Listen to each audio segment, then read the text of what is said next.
Shalom kekasih-kekasih Tuhan, selamat pagi.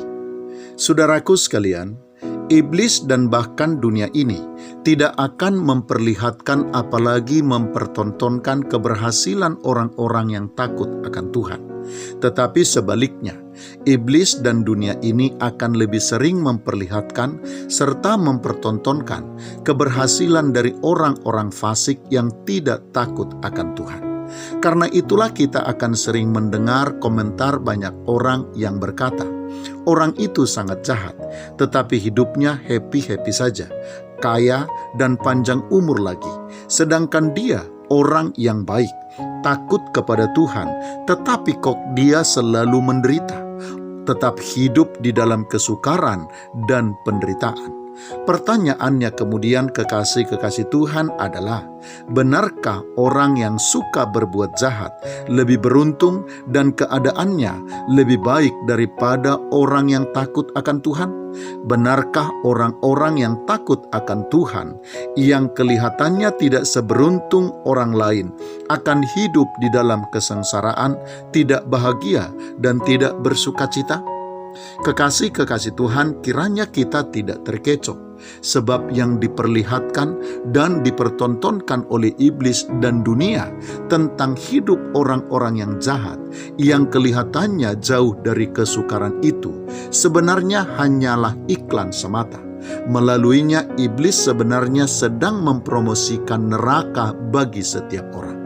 Karena sesungguhnya kepuasan dan kebahagiaan orang jahat itu semu dan hanya bersifat sementara, bahkan sebenarnya adalah tipuan. Sebab firman Tuhan seperti terdapat di dalam kitab Amsal pasal 20 ayat yang ke-17 telah menegaskan bahwa roti hasil tipuan itu sedap rasanya, tetapi kemudian mulutnya penuh dengan kerikil.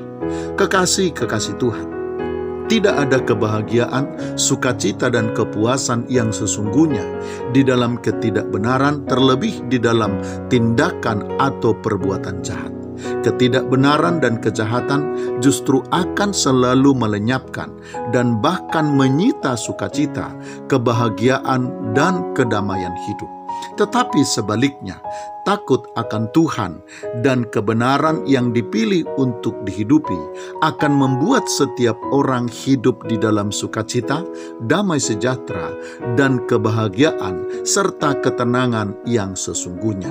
Sebagaimana dikatakan oleh firman Tuhan di dalam kitab Mazmur pasal 119 ayat yang pertama sampai ayat yang ketiga yang berkata, berbahagialah orang-orang yang hidupnya tidak bercela, yang hidup menurut Taurat Tuhan. Berbahagialah orang yang memegang peringatan-peringatannya, yang mencari Dia dengan segenap hati, yang juga tidak melakukan kejahatan, tetapi yang hidup menurut jalan-jalan yang ditunjukkannya. Kekasih-kekasih Tuhan, orang yang sebenarnya berbahagia sesungguhnya adalah mereka yang dekat dengan Tuhan, yang suka melakukan perintahnya dan mengikuti petunjuknya, serta menjaga hidupnya tidak bercela dengan tidak melakukan dosa dan kejahatan. Selamat pagi, Tuhan Yesus memberkati. Shalom.